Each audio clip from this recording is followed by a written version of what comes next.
Hello, everybody. My name is Andrew Winter, and I will be presenting on the Asante Empire, which existed from 1691 to 1900.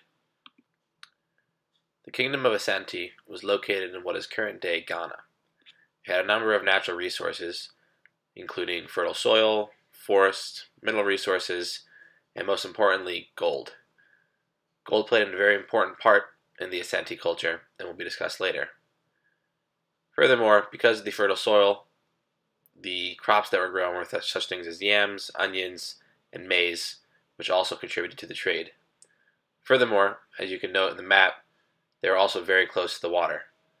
This would eventually come into play when Europeans arrived, which also led to the increasement of the slave trade within the area. Now, before the rise of the Asante Empire, a massive amount of gold was discovered in what is now current-day Ghana, as well as slightly northwest. This resulted in an increased amount of trade. Furthermore, when the Portuguese ventured south and began to interact with the people of the area, gold was the commodity of choice to trade. In return, the people of the area received usually weapons. This will play a significant role in the future of the territory, especially with regards to the slave trade. Before the rise of the Asante Empire, an ethnic group called the Akan was the main controller of the area. The Akan had 38 subgroups, which included groups such as the Kokofu, Kumasi, Mampom, and Dadusi, as well as many others. Now, perhaps the most important ruler, and also the first ruler of the Asante Empire, was Osei Tutu.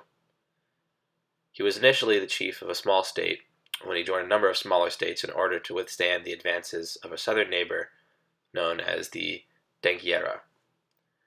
After he was taken hostage by them, he escaped, and when he returned he brought with him a number of people, including a priest, who brought with him the legendary golden stool.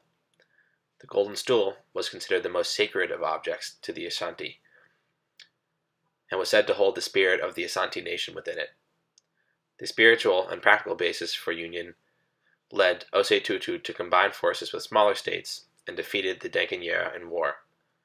During his rule, the empire tripled in size, and a capital was built in Kumasi. Under the second leader, Osei Opoko, the Asante kingdom began to grow further. Because of their large amounts of gold and trade, the kingdom obtained large amounts of land and wealth. In order to manage this now large area, an administration was created and then divided between the metropolitan area of Kumasi and the provincial areas. Each region had a leader, and the region paid taxes to support the empire and gave soldiers in the event of war. As time progressed, there was further centralization of power, which relied heavily on the Asante's advanced system of communication. Among their famous modes of communication was talking drums, which is actually very similar to Morse code. As noted in this image, there was also consistent European influence.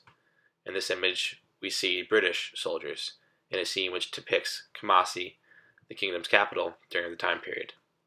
The Asante exported many goods to Europe and to the New World, including wood carvings, furniture, and cloth. But, along with gold, the most important export was slaves.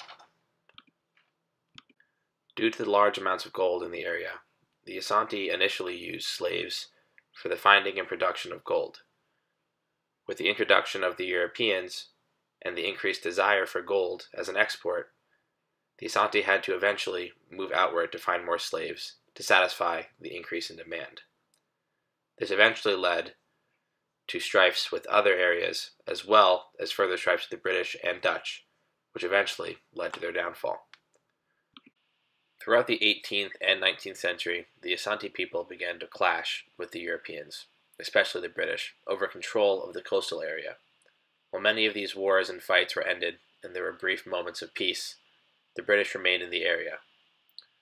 By the end of the 19th century, due to control of the British and to the dwindling effects of the Asante Empire through depopulation and separation of groups, the Asante Empire was all but broken from its previous glory. The last leader of the Asante, and perhaps one of the most well-known, was the warrior queen Ya Asantewa.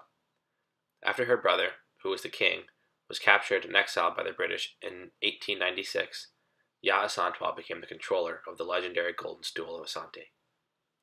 When a British emissary came to Kumasi, the capital, demanding the sacred Golden Stool, so that he could sit on the stool and declare British rule of the territory, it was Asante who rallied her now small nation to go to war against the British. While Asante lost this battle, her bravery lived on and was used to start independence movements from the British later in history. In conclusion, the Asante Kingdom is integral to the history of Africa and its development.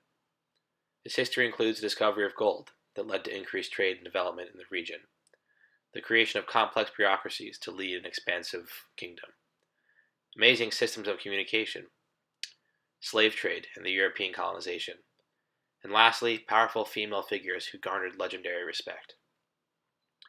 The Asante Kingdom in its glory was sadly controlled and dampened by European influences, but their culture and history still exist today.